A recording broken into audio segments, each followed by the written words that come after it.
Hey there, everybody, and good evening. Top of the Tuesday to you, and it is great to be back with you. You are on Fertility with Fink. I am Fink, and this is the place to be. It is 5 o'clock on the Gulf Coast, which means 6 o'clock in the East, 4 o'clock in the mountains, and three on the West. And this is what we do every week at this time. It's Fertility with Fink, where we can talk about all those things that are important to us in terms of making babies, in terms of getting pregnant, in terms of just generally all those things about women's health that are important to us. And it's so nice to be here. I have to tell you, I was out last week. Last week was a sick week for me, and boy, was I sick. Oh my gosh, I wanted to do everything that I could do to try to be here. But man, I had a fever of 102 and my pulse was 160. And oh boy, it was just awful. Could barely move. So it's kind of a big thing if I can't make it to Fertility with Fink. So sorry I wasn't here, but thanks for all the warm wishes that got sent my way. Thank you to everybody who said, hope that you're feeling better. And I do. And here we are. You may know, well, actually, we're lucky enough here that on this program, we appeal to folks all over this great nation of ours.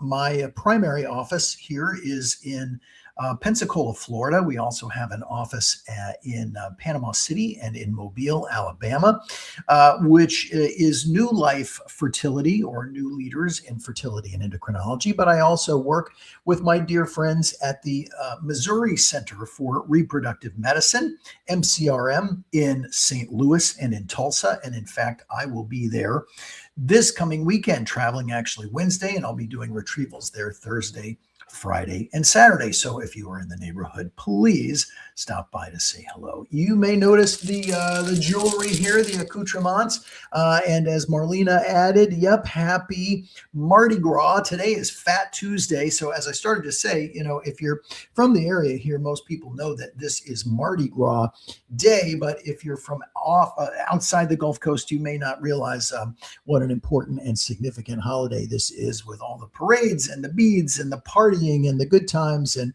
everything else. So happy Mardi Gras, happy Fat Tuesday to everyone. And, it's an amazing thing. I remember, from being in New Orleans on Mardi Gras evening, Mardi Gras night at 12 o'clock, at the end of Mardi Gras, the police line up on horseback on Bourbon Street, and, all in kind of one big line, and they just, kind of push everybody down. And that is the official sign that Mardi Gras is over. So until then, revel, enjoy. Happy Mardi Gras to everybody. Let's see who we have here with us. The most famous VIP guest of all is the Bama Gal in Mobile. That is Mr. and Mrs. Fink, my parents, who happily are able to watch most Tuesdays when they can figure out how to get the internet on. So thank you so much for being here. Good evening. Hi, Midgie. It's great to see you here tonight. That's Midgie 56. We have Indepino Journey. Rosa, thank you very much for the kind words. Hi, hello to Ocean. And let's see, Mrs. C.R. Tyler. You were there. Rosa, you're actually the first to join over here. Sheila 125 is with us over on the New Life side. So we've got New Life's Instagram here. We've got my Instagram, and that's Randy Fink MD. We've got Facebook and YouTube and LinkedIn for both New Life and myself, and for the First Fertility Network. So we at New Life Fertility and at MCRM are part of the world-renowned First Fertility Network, and I'm very proud to be a part of that organization. So if you've got some questions, throw them my way. I am happy to get to them tonight, and I hope everybody is doing well. I hope your Valentine's, more importantly, was an excellent evening for everyone. I also want to throw a very special shout out this evening to my friend, Dr. John Wigg. Dr. Wigg, despite what everyone says about you, I think you're a pretty decent guy. pretty decent, but we'll leave it at that. So, Dr. Wig, thanks for being who you are. And frankly, I'm sorry you are who you are, but thanks anyway. Rosa asks me, how often do you see in your practice that an endometriosis cyst in the ovary gets smaller after breastfeeding? Mine is still around same size after about 3.5 months of breastfeeding. Any hope it gets smaller later? I doubt it. I doubt it. So, breastfeeding has a suppressive effect on the hormones, and it's the hormones that can feed endometriosis. And sometimes, even after pregnancy, we might find that the endometriosis itself has gotten smaller. And I think that was the situation for you, Rosa, that your endometrioma, if I remember correctly, was about 5 centimeters or so. I think you've told us. And the fact that it got smaller, I think, is a great thing. But how likely is it to go away? Not very common, unfortunately, that it goes away. But it kind of begs a great question. How does endometriosis get into the ovaries anyway? So there's some different theories as to how endometriosis comes to be.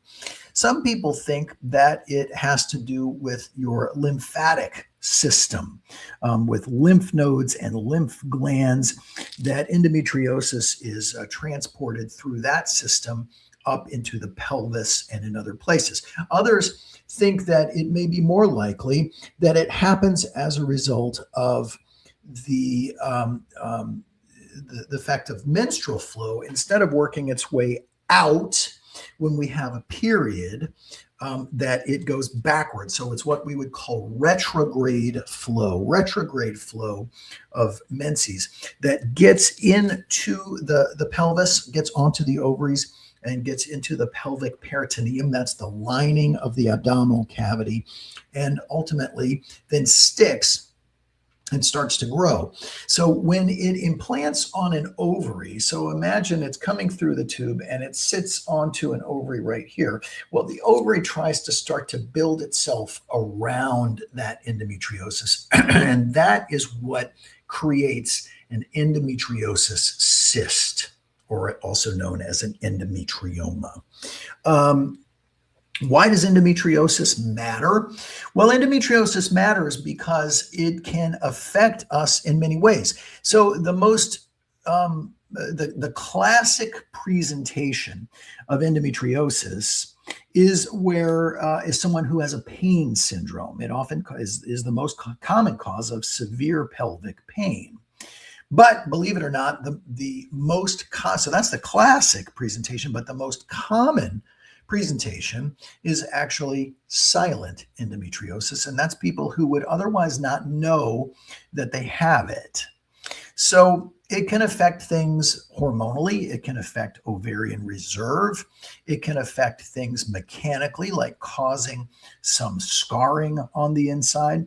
But really what we know now is that endometriosis also causes an issue with the way your embryo implants inside the uterine cavity.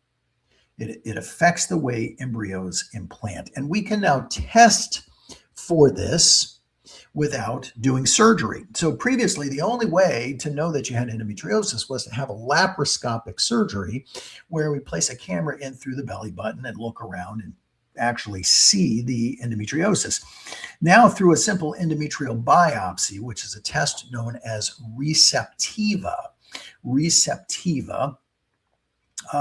we can determine the presence of a marker that's known as BCL6. And I just saw here Marlena is asking a question about that very test, receptiva. She says, what cycle day or part of the cycle is the receptiva test done? Well, Marlena, it's done at the time that your embryo would otherwise be implanting.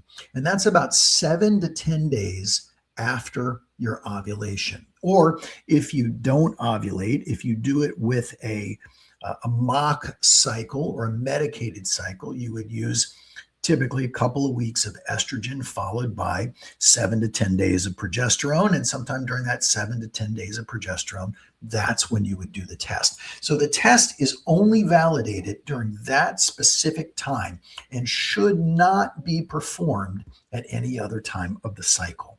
We used to say, well, gosh, we're going to try to perform this test maybe when you have your egg retrieval, because that's going to save you some trouble. You're already there. You're under anesthesia, so you don't have to feel it. It's all a really good thing, right? But the test is not validated in that time frame. You really have to have a lining of the uterus that is consistent with the timing that you would otherwise be implanting your pregnancy. That's the time that we want to test for that BCL6 marker. What we think BCL6 does is that it opposes your progesterone.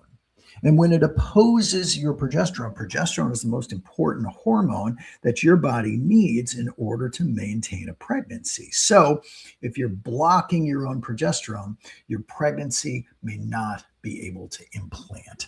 So that's the whole purpose of the Receptiva test and the BCL6 test. And that's the significance really of the endometriosis. So going back to Rosa's initial question, well, when you have that collection of endometriosis in the ovary, we know that you have endometriosis. And so I would say in that scenario, is it worth doing the test for BCL6? And I'd say, I don't think so, because the point of doing the BCL6 marker test is to determine whether you have endometriosis. And if I can look with an ultrasound and see it all built up in your ovary there, guess what? You have endometriosis. And so therefore I would just treat it appropriately.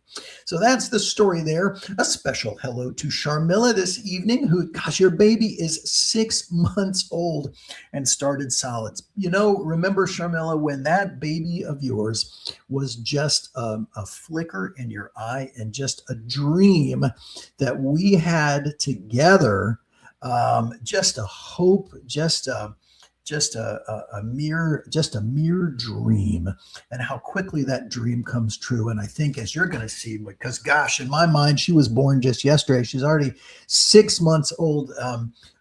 Time goes by so fast, but I am so happy for you, and really am just overjoyed for you and your family. Hey to Liz. Indipino asks, what do you think about Clomid and 300 of Menopur protocol after a canceled cycle? So usually when we cancel a cycle of IVF, we are doing that because you didn't get a great response to the medication. And so we'll cancel if the follicles just aren't growing, because we don't want to have to put you through an egg retrieval if there's really not going to be much, if anything, to retrieve. So when you add Clomid to a stim cycle, we're often doing that as kind of a last ditch effort to see if we can get the ovaries to respond. And when you do Clomid, sometimes they will respond when they haven't so much responded before. And in fact, you just kind of gave me a good idea for somebody that I was just thinking about, because Clomid we often overlook. Clomid and 300 of Menopur is a reasonable thing to do, because usually what we want to do is if we're using Clomid for a cycle in someone we will call a poor responder, we dial down the stimulation in order to try to dial up a response. And that may seem counterintuitive, but sometimes these very high doses result in a stimulation that just doesn't produce anything, because it may be that the ovaries, they don't know what to do with all that stimulation. So I do think that's a reasonable and recognized approach to people who have not responded as well as we had hoped. Now, I got to tell you, I'm very excited about a medication that I am using more and more now, and we've talked about it a little bit before, but the medication is called sirolimus, or also known as rapamycin.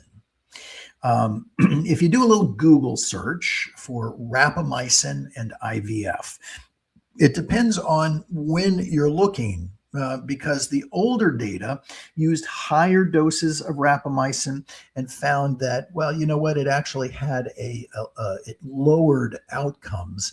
but there's some recent data, actually human data, looking at studies of, in the hundreds of people, not in the thousands, but in the hundreds of people, where low doses in short durations, like 30 days. So I typically start 21 days before the onset of stimulation and continue it until the day before egg retrieval, has been associated with improving egg quality, increasing the number of high grade embryos, and actually improving the live birth rate as well.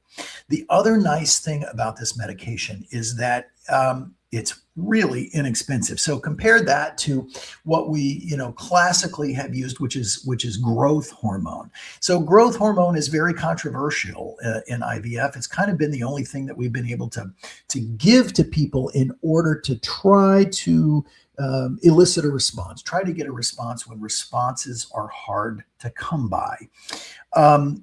We've been hoping that a little bit of some growth hormone, because growth hormone is what keeps us young, maybe it has the ability to help us to correct some of our age-damaged DNA.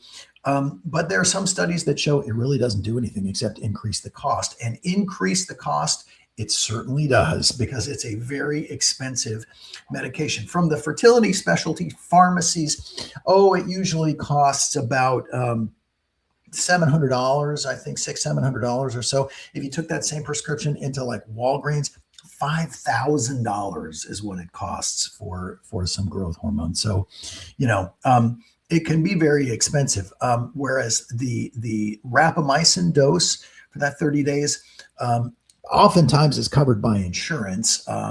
But if not, with a GoodRx coupon, it's like $40. So not expensive at all, and really seems to be making a difference, and is backed by some small studies, but impressive studies. And I can say I'm starting to see the difference with it in my practice. So to me, it's exciting.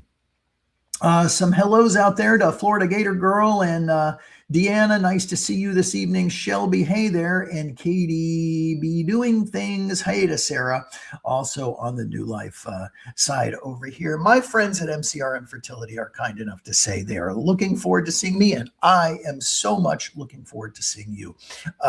Such a beautiful practice there in St. Louis and in Tulsa, full of really wonderful people, really caring people, really folks who are just very aligned to make magic happen. And it's such an honor and a privilege to be able to be a part of that organization. Hi to Mallory. What dosage protocols are in place for donors to not overstimulate and not to become over responders? Well, so you do have to typically be careful with that, because eggs that are produced in a hyper-stimulated environment may not perform as well as eggs that are produced in a non-hyper-stimulated environment. And what do I mean by that?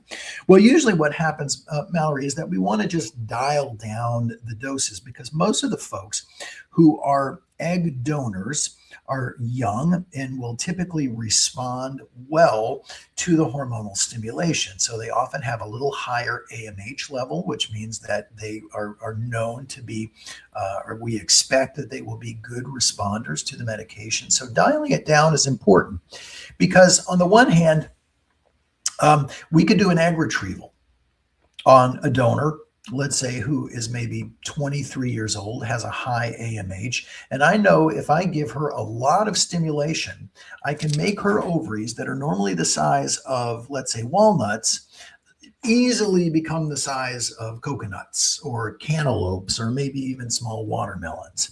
And I may be able to get, 120. I think my back at my former employer, the largest number of eggs I've ever retrieved from someone, I think, was about 140. And to be honest with you, that's way too many eggs. That's way too many eggs. So that creates 140 eggs that then wherever those eggs are going, can be sold to someone who is purchasing donor eggs. And so you say, oh, well, more eggs the more the merrier. But that's not true, because in that hyperstimulation setting, your body is really focusing on quantity over quality. It's not more eggs or better, because more than about, let's call it 15 to 20 eggs in a given cycle really don't start to improve outcomes. So that's kind of where I'm looking for. So we really just kind of want to dial it down. But that's a great question, Mallory. Very intelligent question there. Thank you for that. Miss C.R. Tyler says, I keep missing out on a lot of follicles that aren't growing large enough to sink for retrieval. I've heard good things about a luteal phase stem for this situation. What are your thoughts? So a luteal phase stem means that you start a stimulation in the second half of your cycle. So we always think, right, about a menstrual cycle that is, okay, you get your period, call it 14 days later, you release an egg, and then 14 days after that, you get another period, right? That's a standard cycle. The first half of that menstrual cycle is called the proliferative phase. The second half of that menstrual cycle is called the luteal phase. Well, a luteal phase start is when we start in the second half of the cycle. So we like to do it in the beginning because we know that, well, it's going to kind of be predictable the way it's going to work. But believe it or not, there are actually two phases of egg recruitment in a cycle: in the beginning and in the middle. So that may be a scenario, Mrs. CR, that might work in that situation, especially if you've got, so luteal phase stems, I will think about doing sometimes for people who are poor responders, but especially if you've got a whole bunch of eggs and you're not really getting, you're getting a bunch of follicles and you're getting a few eggs and you got a whole lot of follicles, then it may mean that the second half of the cycle might be a better time to start. Yep. So you're absolutely right. That's called a luteal phase start. Now, there's another way to look at that, and that's doing something that's called a duostem. And a duostem is different. Now, your doc may talk to you about a duostem because there are some practices that like to do duostems. And what a duostem is you do your first retrieval, a standard retrieval, which ends up being, around, call it roughly day 14 or so of your cycle. You give it 3 or 4 days off, and then you start your next stem right away. And starting that next stem right away, that's what's called a duostem. And that's something that sometimes we'll do for folks, let's say for cancer patients, folks who have a hard stop, a time at which, they're going to be starting their chemotherapy on such and such a day, and we have to get as many eggs as we can get from them as quickly as we can get them. And so we may do a duostem, and that's really what it's intended for. In a normal responder, a duostem will typically get you fewer eggs. In a poor responder, it may be helpful, but in a normal responder, I don't recommend that kind of approach. But starting from scratch at the middle of the cycle is what we're talking about, is what I'm thinking of when you're asking about that luteal phase stem. So yeah, great question there. Now we got good questions tonight. Carranza family, good evening and welcome. Glad to have you guys. The Daver Lee, hello there. Dr. It looks like, no, Dragonmeyer. Hi, Pui, nice to see you. Haven't seen you around for a while. Be back in your neighborhood soon. Dragonmeyer says luteal estrogen patch priming, or add 3 doses of ganirelix to the estrogen priming before an IVF cycle. So I think you're asking about which is a better way. I'm not sure if you're providing advice for somebody there or if you're asking a question, but yep, the typical way to do estrogen priming is to do some estradiol either in the form of a patch or in the form of a pill in the luteal phase, usually for about 10 to 12 days before starting the next stimulation. So that's usually what I recommend. Mrs. V, great to see you as well. The Villarreal family is here. I had my baselines at 8 follicles on the left and 34 on my right. Did you say 34? Holy cow. Wow. I've been on Omnitrope for about 5 months. Can it be that or my PCOS? Is that abnormal or can it be a good thing? Well, when somebody tells me that you have 34 antral follicles, to me, that is by definition what we call PCO morphology, polycystic ovarian morphology. Morphology just means the way something looks. And so the ultrasound criteria is typically if there are 12 or more follicles in an ovary, that is considered to be PCO morphology. So what Omnitrope does is that Omnitrope, we're trying to improve egg quality with Omnitrope, but really the number of eggs that you have in your ovaries is there from the day that you're born. So I wouldn't expect a medication to necessarily change the appearance of the number of eggs, but rather the quality of those eggs. So I'd have to say that you, my friend, are definitely an ovary achiever. 34 follicles on your right. Gosh, that means that absolutely means that you're going to have right-handed babies. That is the only possible explanation for that, just so you know. I'm just kidding there. Marjorie asked, what are some of the long-term side effects with egg retrieval if complications arise, such as pelvic fluid, due to a hyperresponse? Well, so what you're talking about is called ovarian hyperstimulation syndrome, OHSS. And the whole goal with IVF is to do what's known as controlled ovarian hyperstimulation, or COH. So we're trying to hyperstimulate you to some degree, but not to the point where it's going to cause problems. So on the one hand, we want to maximize the number of eggs. And physiologically, you're probably only releasing one egg in a given cycle, right? So that's why we talk about controlled ovarian hyperstimulation. Level 1 OHSS just means folks have some discomfort. The ovaries are larger than they normally are. There's typically some bloating. Your bowels may slow down. You may find that you're a little constipated. So almost everybody has some degree of that after stimulation with IVF.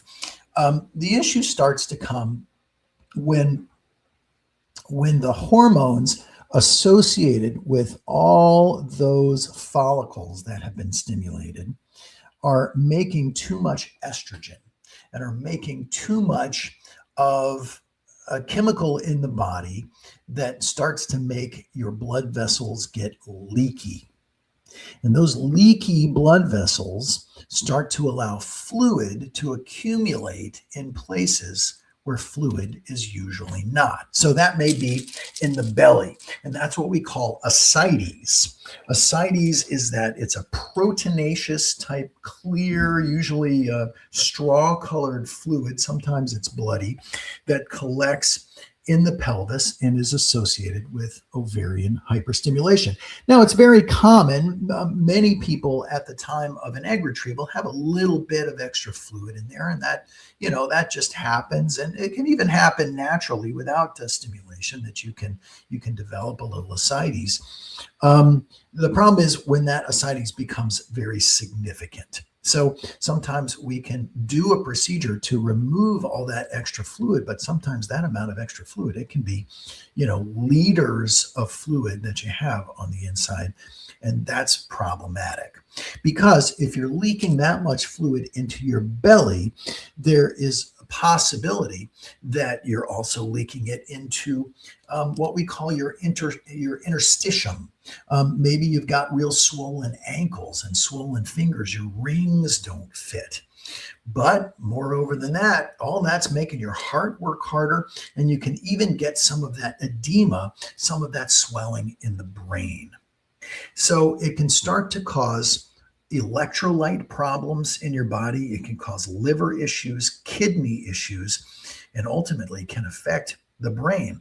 In the olden days, before we really knew how to treat, which is really to prevent ovarian hyperstimulation syndrome, it would not be uncommon that every week that we would doing retrieval, somebody would be in the ICU with OHSS.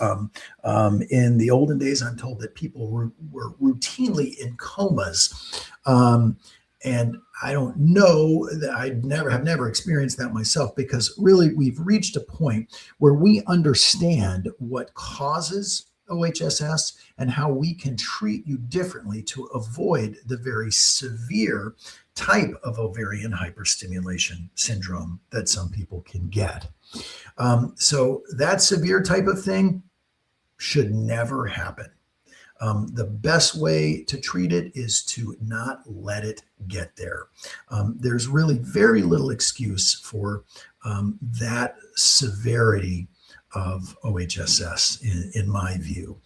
But as far as long-term side effects, fortunately, people recover from it. We even do know how to treat it when we get to, if it gets that far or people start to get sick from it. If it happened to you where I used to work, it was not uncommon to have people that we would have to hospitalize as a result of OHSS, because some people's bodies, we were doing a very high volume of IVF. So some people would respond very, very well and would slip through and could, easily get quite sick from it. But I would not expect for people to be in the ICU. I would not expect for people to be in a coma anymore. These are the kinds of things that we really ought to be able to prevent. Mallory, hopefully that is not what happened to you. Drop me a note there if it was. Hey folks, guess what time it is? It's 32 after the hour, and so and there's something I like to do every week, and I call it the 5:30 because I'm in the Central Time Zone here. But the 5:30 Fuzzies with Fink. And what are the Fuzzies with Fink? This whole fertility journey can be a very lonely journey. It can make you feel like you're very much alone. It can be very, very frightening. And I like to think of it as, it's a crappy roller coaster to be on, because it's jerking you around, it's spinning you upside down, it's making you nauseated, it's giving you a concussion, it's uncomfortable, and it's scary. You don't know if you're going to fall off, and more importantly, you don't really know when you pull into the station if you're going to be able to get off that train with a baby, which is really why we're doing this whole thing. It's an uncertainty, and that uncertainty really leads to discomfort and feelings of loneliness. So at the 5:30 Fuzzies with Fink, I would like us all to take a moment to really understand that we are not alone. Most of the folks who watch my podcast here are the kind of people who would literally reach out their hand to anyone who is in need, who is going through some of the same things that they're going through. And while we can't, I used to try to go through and mention everybody's name who was on here or who was watching. It gets kind of hard to do that. But I just want to say, if we can take a moment and send out all the good vibes that we have tonight, right now, and stand together as a community, I think we can break the internet and really send a lot of good out into the world, not just for folks who are dealing with fertility concerns, but dealing with family matters, dealing with relationship issues, dealing with school problems and work. No matter how alone you feel, you are not alone, because we are all in this together, and that there is hope. Every day should be led with hope, because tomorrow, as I close the show with every day, I will tell you tomorrow is a new day full of all new adventures. So please send those positive vibes out right now to everybody who needs it. You are not alone, my friends. We are all in this world together. So thank you. That's the 5:30 Fuzzies with Fink. Actually, we'll call it the 5:34 Fuzzies with Fink at this time. But every week I try to do this. If you wouldn't mind, get all your friends to join, even if it's 2 minutes before the half past the hour. So I think the more happiness we have here, and the more we can share these positive vibes out there, really the better a world we'll be able to live in. And the world's a tough place right now. All you have to do is spend a little time on television, watching the news, and you'll see that. Jessica Val, good evening. And my friend Angela. Hi, Angela. It's great to see you. And thank you for your kind words when I was sick. And a special happy Tuesday and happy Mardi Gras to Zenny down in Miami, and as well as Chrissy Florals and E. Romero. Howdy. The Foxy Angelina, thank you for being here. Oh gosh, E. Romero says you did our transfer in 2023, and now our little guy is almost 2. Boy, man, the time just flies away, and I think that is, it's amazing. It is absolutely amazing. IUI and IVF mamas, what an honor to have you here. Thank you. Angela asks, can you have an SIS, a saline sonogram, in the same cycle as you do an embryo transfer? I don't recommend it. In my opinion, we really try to avoid doing anything that's going to be touching that uterine lining when we intend to place an embryo inside. Now, there have been situations where we can do a little hysteroscopy, place a little camera just up to the opening, float a little fluid around there. Is that substantially different than doing a saline sonogram? I suppose if you have to, you could. But would you want to? My answer would be no. If you were my sister, Angela, I'd say no, don't do that, because, these embryos you've made, these are highly prized embryos. They are really little bits of magic there. So we want to give them every opportunity we can to be in a perfect environment. And so I do think it's important to test that environment. And that is a good reason to do a saline sono. You want to make sure that cavity is normal. But I'd really rather not be touching those cells in the cycle when that perfect little embryo is going to go inside. You know what I mean? That's my opinion. Other people may have a different opinion, but that's sort of the way that I was trained. Sweaters for IVF, good evening. And Fraley, Mrs. V, yes, praying for all us ladies. Thank you for that. Those prayers really make a difference. Baby dust and positive energy to everyone. Hello, Shabnam. Nice to see you this evening. Positive vibes. Oh gosh, Rosa says nice things. Your sending positive vibes helped me a lot during the process. And you know what? I think it really does make a difference just to know that you're not alone out there. I'm here for you every Tuesday. And like I say, I think that every single person who watches this show would probably bend over backwards for somebody else if they knew that somebody else needed to know that you've been through it too. And again, it's everything in our world now, not just fertility. But so thank you guys for sharing that positive energy. Remember, everyone, we are more than just moms or moms to be. We bring much to the world and make a difference just in living our lives. E. Romero, boy, those words could not be more important. And I think I am going to share that next week, and I will give you credit where credit is due, because that's very, very true. And, it's kind of the way, I went to a psychic once, and this was a very long time ago. And we can talk about psychics and things because I have beliefs that there are people who are truly, gifted. But this was, probably I may have been 23, 24 years old. I was very young. And even at that point, I had graduated from college. I was working. I was not yet, or maybe it was just before I started medical school, but I was working in the world before I went back to school. And I went to see a psychic who didn't know the first thing about me.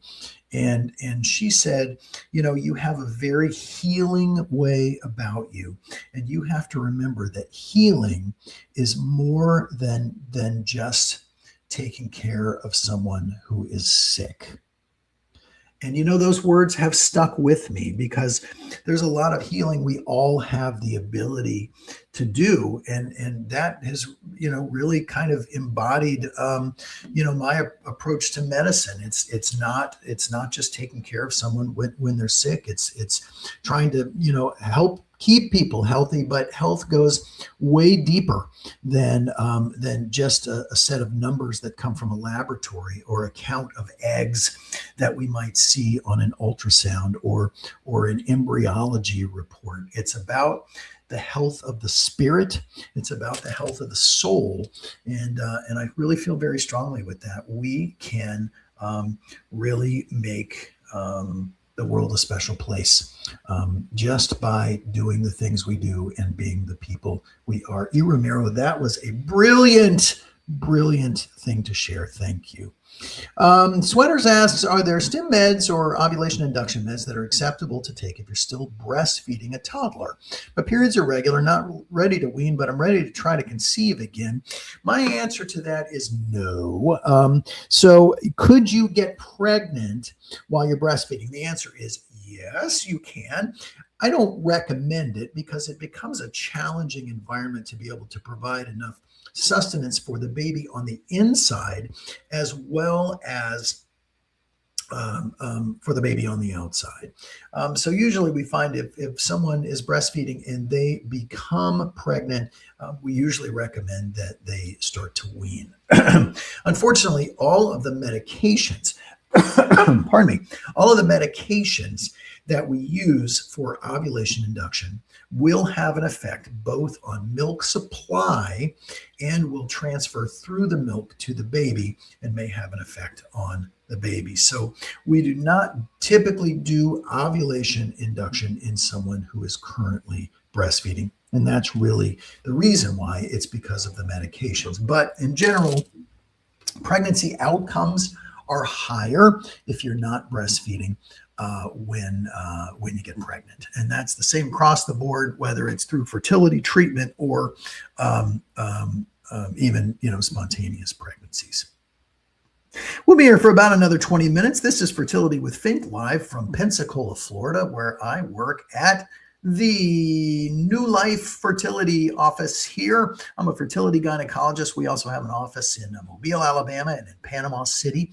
And I work with my wonderful friends also at the Missouri Center for Reproductive Medicine, MCRM, in St. Louis and in Tulsa. We are part of the First Fertility Network, and if you are watching tonight, I am very honored that you would be here. We're back here every Tuesday evening at this time. Throw your questions my way. We've got a bunch of different feeds here.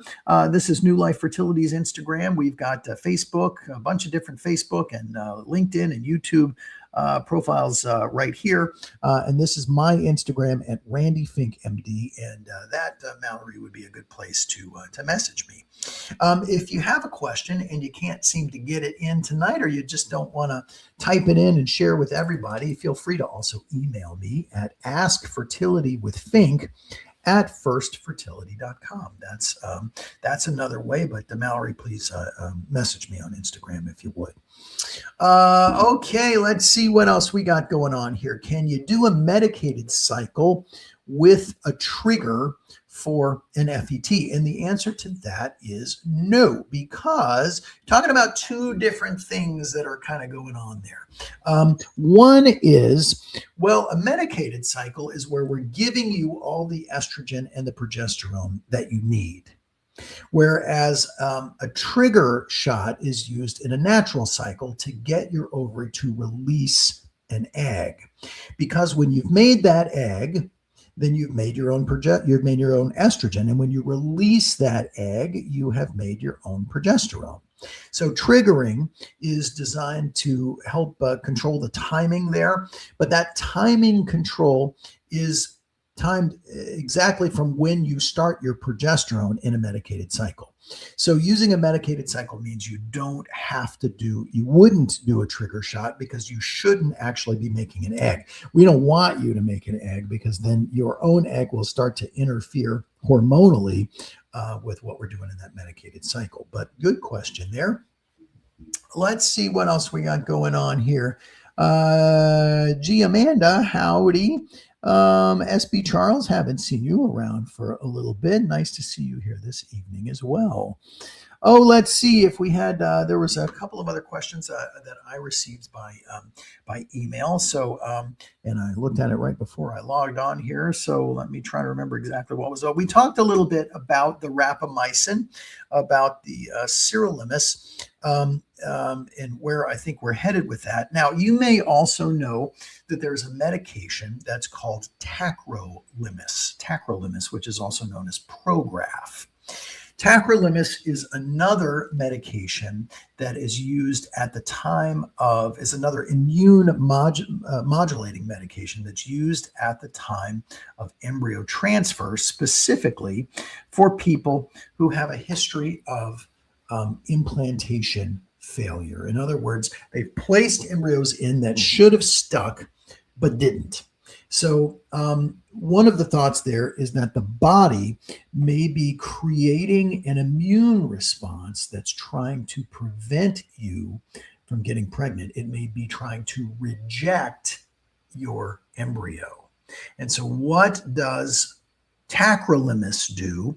Tacrolimus helps to turn down some of the immune response that's associated with rejecting things like a solid organ, like an organ transplant, or in this case, things like a pregnancy. Sirolimus works a little bit differently.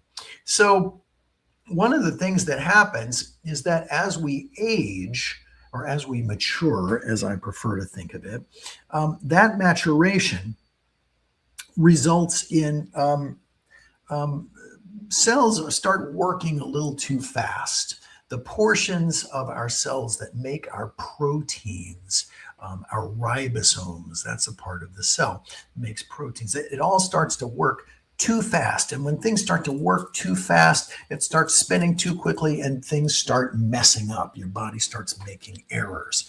So what sirolimus does, or rapamycin, and it said that speeding up process is associated with aging and with the way cells may prematurely age. What sirolimus does is that it taps on the brakes. It taps on the brakes and it just slows things down, and it may allow these processes that make things like stabilizing our eggs, the DNA in our eggs and the way these eggs will function in the body, tapping the brakes slows it down and may improve the egg quality. So that's how those two things work. But sirolimus and tacrolimus are both different medications, even though they're both immune modulators in some way. So that was a question we had here. Hey, Shadia, nice to see you this evening as well. So what are you guys doing to celebrate Mardi Gras? Anything? I hope wherever you are that you bring your own parade with you because you are that party, you know? And if you're in a part of the country that doesn't celebrate Mardi Gras, if it's not a thing, well, then maybe just take a minute to kind of celebrate life and all those good things that life has handed your way, all those things that we often underappreciate, things that we take for granted. They talk about stop and smell the flowers. Flowers smell pretty good if you give them a chance. Go outside, listen to the birds, because the birds, they talk to you. Just hearing them tells you what a really wonderful, amazing place we live in. Watch the sunset, watch the sunrise. I don't like to watch the sunrise too much because I actually really like to sleep, quite frankly. But just appreciate all those little things that are out there, because the world gives them to us as little gifts, and too often we're so busy we just don't have time to unwrap those gifts. And this is my 2 cents worth. Oh gosh, let's see what else we want to talk about. I got another question that had to do with DNA fragmentation in sperm. And the question was, so let's talk about what DNA fragmentation is. DNA fragmentation is when the genetic component of the sperm starts to unravel, and that unraveling of the DNA in the sperm eventually means that the sperm just may not function as well. It's not going to be able to fertilize an egg as well. So if we see a persistent abnormality in, let's say, the way the sperm look, we might start looking at DNA fragmentation.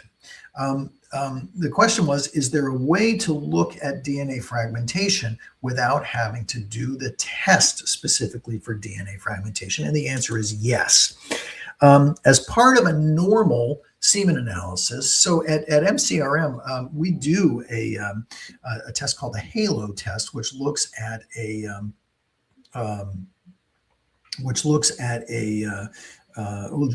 DNA fragmentation really in every detailed semen analysis. So we get that answer. But there's something called a sperm progression score. First question is, why does this even matter?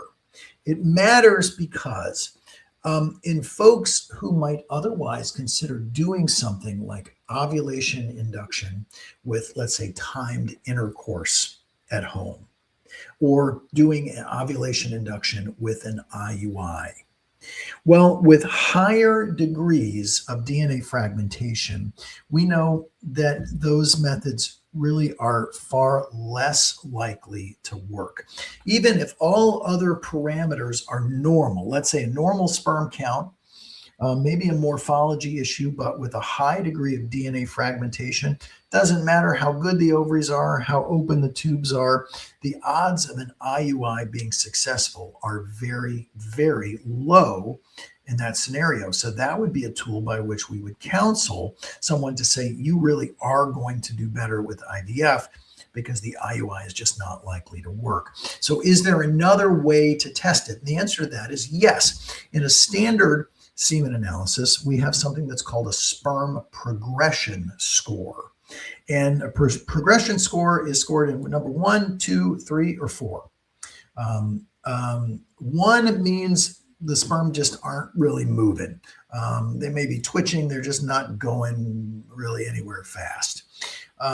2 means, well, some of them are moving, but still they're not doing very well. 3 means most of them are moving, and 4 means, well, almost all of them are moving.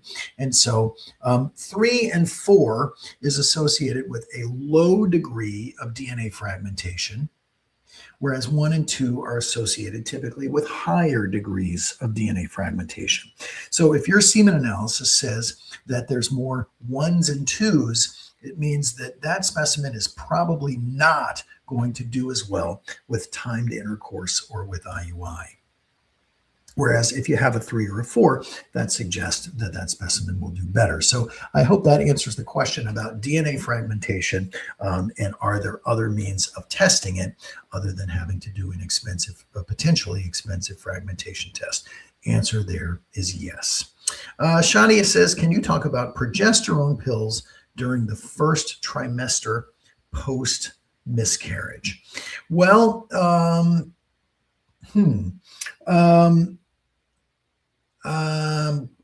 not sure what to make of that. So sometimes when folks have a history of miscarriage, that when we find out you're pregnant, we might give you a little supplemental progesterone to use. Now, I have to say, and I do that as well, but I have to tell you that that's really witchcraft, because a low progesterone does not cause an unhealthy pregnancy.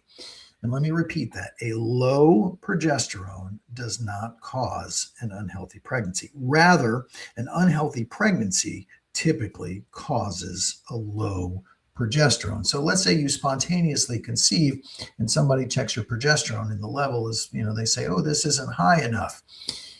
Well, that suggests that there may be, it's not a your body issue. It's more likely it's the pregnancy itself. So nevertheless, We often give people who have had miscarriages some extra progesterone. Why do we do that? Just seems like the right thing to do, but it may not be really grounded in science. There are some folks who say, well, my doctor gave me some progesterone, and that's the only reason that my pregnancy continued. And I would say, now, how do you know that? How do you know that the pregnancies before weren't normal pregnancy, weren't abnormal pregnancies, and they ended, and this pregnancy happened to be normal? So we do it, but it's not something that is really grounded in much science. It's extrapolated from the fact that in IVF, in a medicated cycle, we're giving you all the progesterone that you need. Or, in a natural cycle, we're following those progesterone levels because that makes those progesterone levels make a big difference. As far as using progesterone post miscarriage, well, there's nothing really specific I can think of. So I'm not really sure what the situation is there, but I would be happy to talk to you about it offline if you'd like. And you can message me at Randy Fink MD. That's my Instagram right here. Midgie asks, as a donor egg recipient, should I ask the clinic that I'm working with what stim meds they had the donor patient take? I'm a bit concerned about quality as I've had 12 before without success. Well, so here's the thing. They may not have access to that information. And even if they give you that information, you may not really know how to interpret it.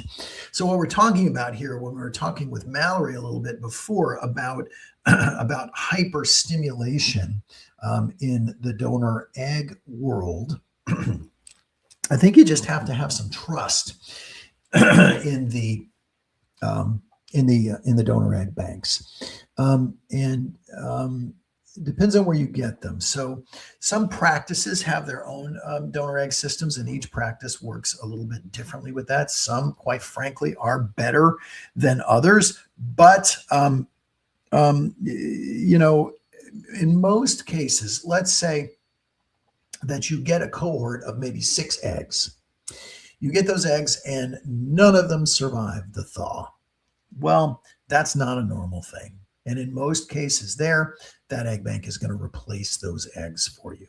And let's say that you get another 6 eggs and none of them survive the thaw.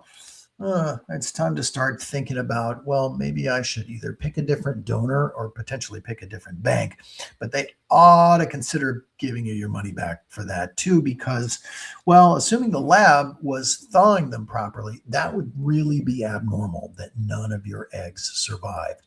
Well, what happens if those eggs just don't, you get no blasts out of them? You get maybe a couple of day 3 embryos, but then they stop growing. Well, that too suggests that there was an egg quality issue. So some of that, I think, Midgie, has to do with, well, what happened with those 12 eggs before?